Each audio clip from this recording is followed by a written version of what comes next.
ஆங்கிலேயர் ஆட்சி காலத்தில் தமிழகத்தின் தலைநகரமாக விளங்கிய கடலூரில் ரயில் நிலையங்கள் இதுவரை மேம்படுத்தப்படாமல் இருக்கிறது. இருவழிப்பாதை வசதி இல்லாததால் நாற்புறமும் சிரமத்தை சந்திக்கிறார்கள் கடலூர் பகுதிவாசிகள். மீட்டர் கேஜ் எனும் குறுகிய இருப்பு பாதை இருந்த காலகட்டத்தில் கடலூர் வழியாக தினமும் 34 ரயில்கள் சென்று வந்துள்ளன.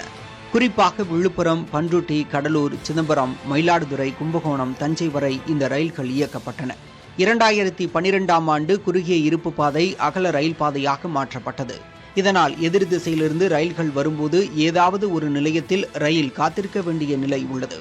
இதனால் பெரும் சிரமத்திற்கு ஆளாகும் பயணிகள் இருவழிப்பாதை அமைக்கப்பட வேண்டும் என வலியுறுத்துகின்றனர். ஆய்வு பணியே வந்து இப்பதான் முடித்திருக்கிறதா சொல்றாங்க.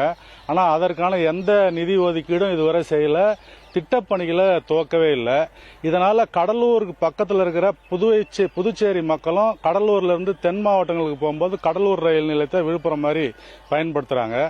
கடலூர் வழியா போகக்கூடிய சிதம்பரம், சீர்காழி, மயிலாடுதுறை, கும்பகோணம் பகுதி கடந்து தான் தஞ்சாவூருக்கு போகணும். இந்த ஒரு ரயில் பாதை இருக்கும்போது எதிரில் வர ரயில்களுக்காக கிராசிங்னு சொல்லி நீண்ட நேரம் நிறுத்திடுறாங்க. பகல் நேரத்தில் கடலூர்ல இருந்து நீங்க தஞ்சாவூர் மார்க்கத்துக்கு போறதுக்கு ரயிலே இல்லை, பேருந்து வசதியும் இல்லாத நிலையில இந்த ஒரே ஒரு இரவு நேரங்களில் ஒரு இது இருக்கு, உழவன் எக்ஸ்பிரஸ் இருக்கு. அதை விட்டீங்கன்னா அந்தியோதயா இருக்கு. காலையில ட்ரெயினே கிடையாது. கடலூர் துறைமுகத்திலிருந்து பல்வேறு பகுதிகளுக்கு மீன் ஏற்றுமதி செய்யப்பட்டு வருகின்றன. ஆனால் ரயில்களின் எண்ணிக்கை குறைந்த காரணத்தினாலும் மீன் ஏற்றுமதி வெகுவாக குறைந்துவிட்டது. அதேபோல பண்ருட்டியிலிருந்து தரமான முந்திரி பிற பகுதிகளுக்கு அனுப்பப்பட்டு வந்தது, அதுவும் தற்போது பாதிக்கப்பட்டுள்ளது. குறிப்பாக கடலூரில் வெள்ளையர் காலத்திலிருந்து முதுநகர் பகுதியில் செயல்பட்டு வந்த ரயில்வே பார்சல் சர்வீஸ் சில ஆண்டுகளுக்கு முன்பு மூடப்பட்டது. இவற்றையெல்லாம் அரசு கருத்தில் கொள்ள வேண்டும் என தெரிவிக்கும் பகுதிவாசிகள் சிதம்பரம் அண்ணா பல்கலைக்கழக மாணவ மாணவிகள் நலன் கருதியும் அதிக அளவு ரயில்கள் இயக்கப்பட வேண்டும் என வலியுறுத்துகின்றனர்.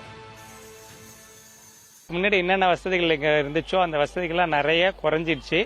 முக்கியமாக பார்த்தீங்கன்னா இன்னைக்கு கடலூர் சுற்றுவட்டார பகுதியில் பண்ருட்டி, சிதம்பரத்துக்கு நிறைய பேர் பார்த்தீங்கன்னா ஸ்டூடெண்ட்ஸ் குறைஞ்சது 1000க்கும் மேற்பட்ட மாணவர்கள் அண்ணாமலை பல்கலைக்கழகத்தில் பல காலமாக பயின்றுட்டு வர்றாங்க. அதாவது நம்மளுடைய கடலூர் ஸ்டேஷன் பார்த்துக்கிட்டிங்கன்னா ஆங்கிலேயர் காலத்திலேருந்து மிக சிறப்பு வாய்ந்த ஸ்டேஷனாக இருந்துச்சு. கடலூர், தஞ்சை, மயிலாடுதுறை, விழுப்புரம் மாவட்டங்களைச் சேர்ந்த ரயில் பயணிகளின் நலனை கருத்தில் கொண்டு இருவழி ரயில் பாதை திட்டத்தை உடனே செயல்படுத்த வேண்டும் என ரயில் பயணிகள் சங்கத்தினர் வலியுறுத்துகின்றனர். புதிய தலைமுறைக்காக கடலூர் செய்தியாளர் ஸ்ரீதர்.